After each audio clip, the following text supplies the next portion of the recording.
నిన్న పవన్ కళ్యాణ్ గారు సుదీర్ఘ ఉపన్యాసం ఇచ్చాడు కదా, ఆ ఉపన్యాసంలో నుంచి ఒక ఆణిముత్యం మీరందరూ కూడా ఒకసారి వినండి.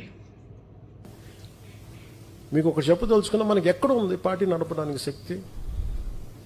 టీవీ ఛానల్స్ ఉన్నాయా మనకి? కనీసం మనకున్న సోషల్ మీడియా హ్యాండిల్స్ అన్నీ నాకు ఏదైనా కష్టం వస్తే అందరూ ఏకాభిప్రాయం మీద ఉంటారా? తమిళనాడులో ఒక హీరో సినిమా చూడాలి అంటే అతని అభిమానులందరూ ఏకతాటిపోయినంటే అతను సీఎం అయిపోయాడు. ఇక్కడ మన అభిమానులందరూ సినిమా పరంగా ఇష్టపడతారేమో కానీ పాలిటిక్స్ రాగానే కులం వచ్చేసింది. బయట కులానికి విడిపోయారు, కొంతమంది పార్టీలుగా విడిపోయారు. ఎక్కడ ఏకాభిప్రాయం ఉంది ఇక్కడ? మరి ఇలాంటి వైరుధ్యమైన వాతావరణంలో ఎదిగి ఇక్కడ దాకా రావటమే ఒక కొండరాయిని బద్దలు కొట్టుకొని ఒక మొక్క పెరిగి తెల్ల పెరుగు అంత కష్టం వచ్చింది. అంటే మనకి గుదిబండ్లు పెట్టేశారు, గుదిబండ్లు పెట్టుకుని ఇంత వచ్చింది మొక్క. అంత కష్టం ఆంధ్రప్రదేశ్ పాలిటిక్స్. అవసరం లేకుండా మళ్ళీ మీటింగ్లు పెట్టి మనకు పార్టీని నడిపే శక్తి లేదు.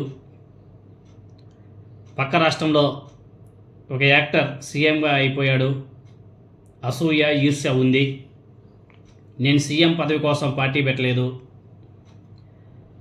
మీరు నాకు పూర్తిగా మద్దతు ఇవ్వడం లేదు, జనసేన పార్టీకి అంత సీన్ లేదు, కులాల వారీగా విడిపోయారు, మతాల వారీగా విడిపోయారు అని చెప్పేసి జనసేన పార్టీ కార్యకర్తలని ఉద్దేశించి మాట్లాడడంలో పవన్ కళ్యాణ్ యొక్క అంతర్యం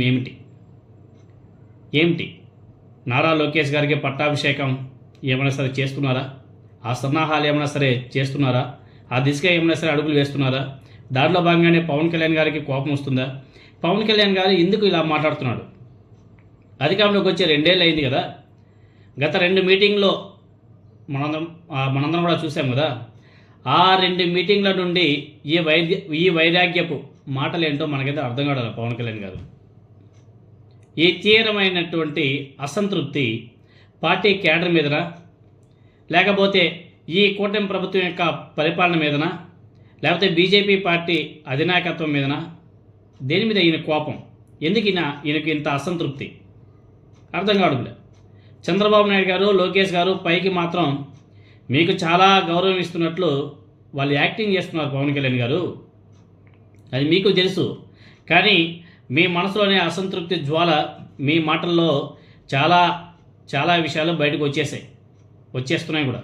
ముందు ఎలా ఉంటుందో పరిస్థితి తెలియదు, కానీ పార్టీ నడిపే శక్తి లేదంటారు. అన్నీ మీరే చెప్పేస్తున్నారు. ఇంకా అన్నీ మీరే చెప్పినప్పుడు మళ్ళీ మీకు పార్టీ ఎందుకు?